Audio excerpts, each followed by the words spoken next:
Hi, I'm John Waters, and I'm sorry I can't join you today, but I'm here to fight for the Whalers Wharf Cinema and the Provincetown International Film Festival. This summer will be my 47th year in Provincetown. I guess I'm embarrassed and proud to admit. I went there when 1964 when someone in Baltimore said to me, it's a weird place, you'll like it. I thought, really? I just hitchhiked there. I knew nothing about it. I knew nobody. I arrived on Route 6. They let me off. I got off where the old A&P is. I looked around and thought, this is Provincetown? All I see is an A&P and a bunch of sand dunes. Yeah, it's weird. It took me a while to realize I had to walk over 4 blocks to see the town, but I finally did. And it was weird, and I'm really glad I stayed there.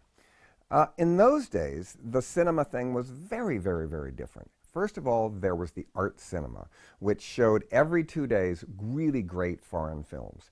Then there was the commercial cinema that was owned by a townie. It was just regular Hollywood movies that showed in the big building that is now the Whalers Wharf Mall. And it was great. I got a lot of film education at both theaters, actually. And Bill Schaefer and Fran Schaefer owned the art cinema, and I rented it from them and four-walled the theater and showed my early underground classics. Well, classics, I don't know, my gutter films, my trash epics there, Mondo Trasho and Multiple Maniacs. And I would rent the theater from him and have to pay my share of every seat. And I would be up in the balcony with a 16mm projection showing it, and all the stars would dress as the costumes and give out flyers on the street, and they were always sold out. It was a really big event. It got so successful, the new art cinema, that they moved up the street to the new art cinema.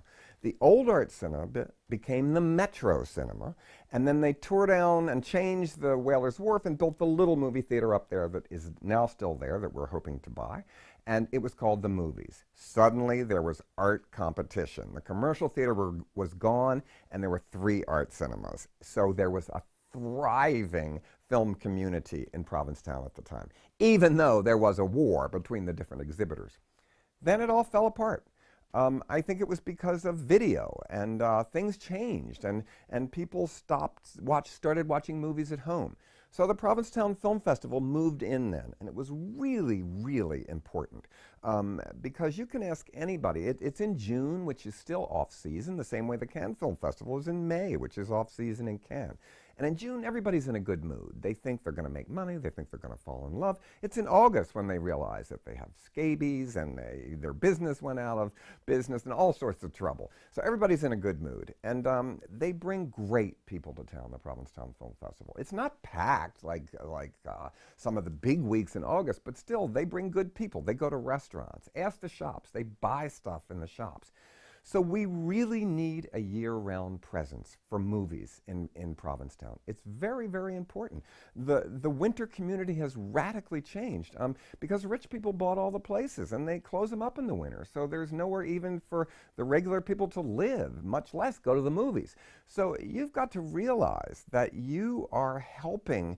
Every dollar you give there is maybe saving an alcoholic from having a drink that night. That's a big problem in the winter. If they can go to the movies, maybe they won't be alcoholics. Maybe there won't be spousal abuse. Maybe there won't even be a murder because they'll be at the movies. Very important for you to know tonight.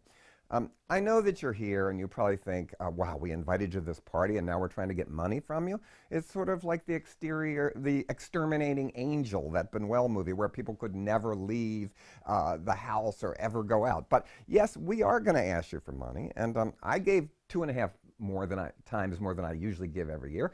We're asking you to do that too. If you've never given, give. If you have given, give more. You don't have to give that same amount every year. And if this whole project falls through and we never get the Whalers Wharf Cinema, you'll get your money back too. We're not here to do a rip-off thing. People say, has Provincetown changed? I say no.